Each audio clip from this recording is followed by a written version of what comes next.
Over the last few weeks, we've been testing different aspects of the Golem March, testing out how much of a difference the Dragon Blade makes, the Crown of Command, and more tombs and that sort of thing. Now, today we're going to be running a full baseline test, meaning we're going to run at full capacity. Then we'll take that baseline and the first baseline and work out an average, simply because over the last few weeks, obviously, my units have improved. So we're going to work out an average, and then we'll compare that to what it was like without the Crown of Command, the Dragon Blade, and the War Tombs, and we will see just where we stand and which items are actually worthwhile for you to use in your Golem marches. Let's go and have a look.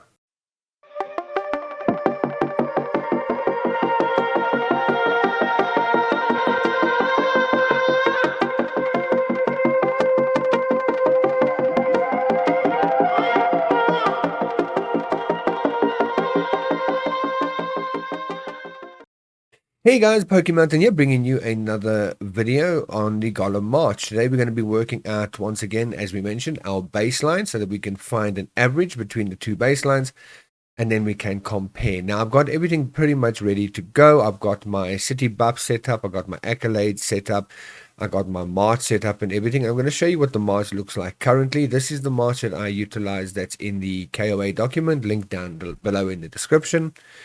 And let's go and have a look. It's going to be March number 5. It's currently set to 324,810 March capacity. And I'm using T10 Cavalry, T10 Bowman, T9 Cavalry, T9 Bowman, T8 Bowman, and T7 Bowman. So that I've got a critical March when I go into this attack against the Golem. I still got to activate my Colossal Talent, which I will do, well, Colossal March Talent, which I will do just before we begin, and I will throw those extra troops into the T9 Bowman. Right, so just having a look at where the kingdom stands at the moment.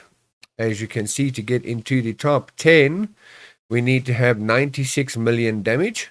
I do feel we should be able to do the 96, but even though that's the case, at the end of the day, there's still half the kingdom has to wake up and do their marches and that sort of thing. So I'm estimating we will probably end at around about 110 to 120 million, I think.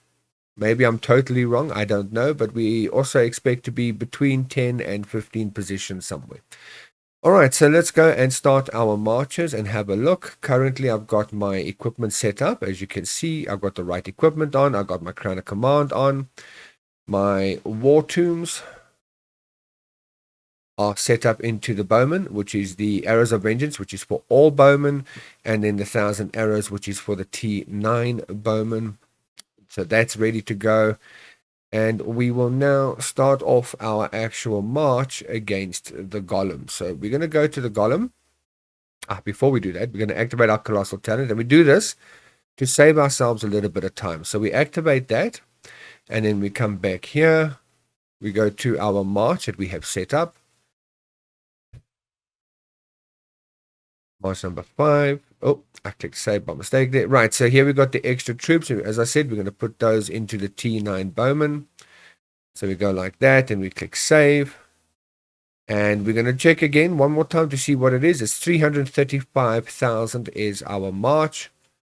We want that number to be remembered so that when we swap out heroes and we check in between each round before we actually attack, we know that we are safe. Okay, so we are looking at a march of 31 seconds, which is more than enough time for us to switch out our heroes. All right, so here we go. We're going to say march. We're going to come to heroes, appoint, and we're going to switch out Sir Gawain to Maddock, replace, click back, make sure it's there, click close, and then we just watch and wait for our first march to hit. And then once again, when that march hits, we will then switch back to Sir Gawain and we'll repeat the process over again for all 10 marches. So today we won't be speeding up to a halfway point and then coming back and then speeding to the 10. We're going to speed up all the way through all 10 marches, and we will then come back and check what are the results at the end of the day, put them into the spreadsheet, and be able to do our comparisons. So I shall see you guys at the end of the 10 marches.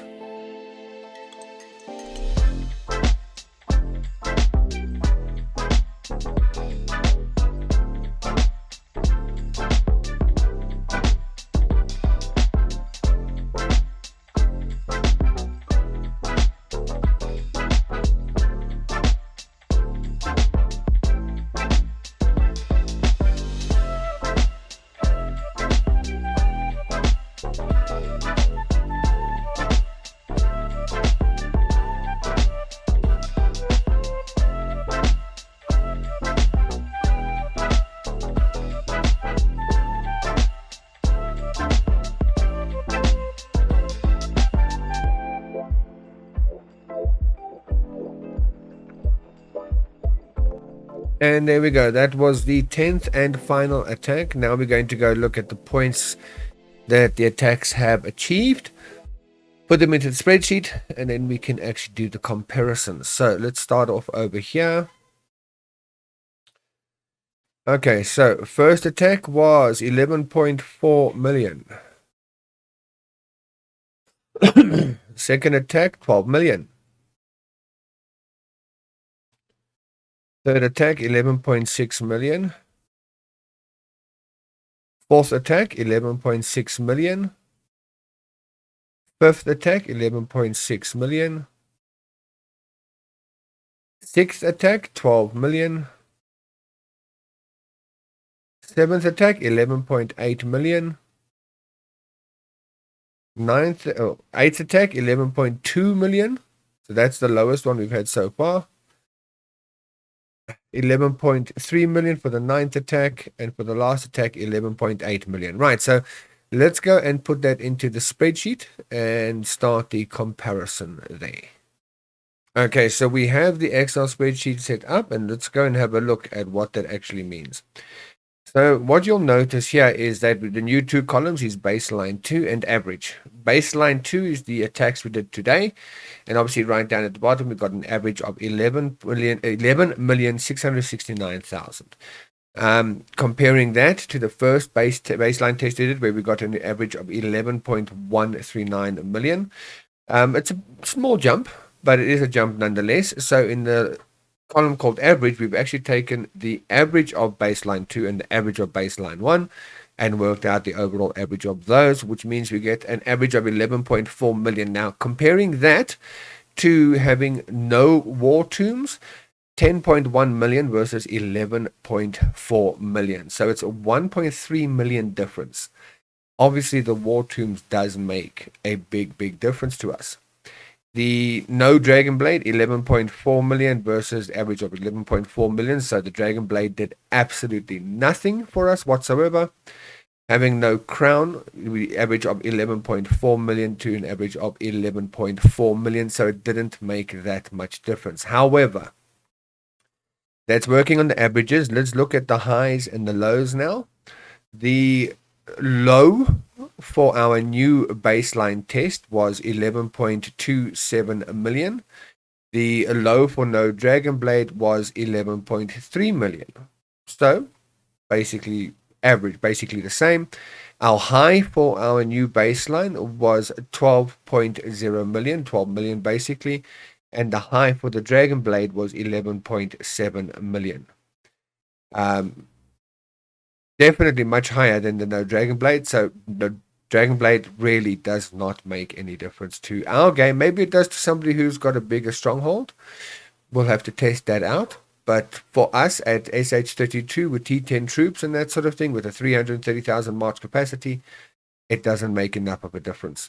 Looking at the high on baseline versus Crown of Command, 12 million versus 11.7 million, 300,000 difference. That is a fairly decent size difference. Obviously, the higher you go, the bigger your march capacity, the bigger that difference is going to actually be. Then the high of no tombs was 10.2 million versus 12 million, almost 2 million difference. So what do we take from this? What we take from this quite simply is that the war tombs make the biggest difference. We definitely want the war tombs in there, then the Crown of Command, and after that, the Dragon Blade. So, that was quite an interesting test. That was actually quite interesting. If you've enjoyed this or learned anything from this video, please hit a like down below. Drop your comments. Let me know if you have been following along with the series. If you have, what do you think of the fact that the Dragon Blade makes no real difference, but War Tombs makes a huge difference? Crown of Command somewhere in the middle there. Drop your comments down below and I'll make sure I reply to them. Otherwise, guys, don't forget to subscribe and hit the bell notification icon so that you can know whenever I make new videos, upload Golem tests, upload any events and that sort of thing before anybody else. Right, guys, until the next video, be good, be well, and be safe. Bye.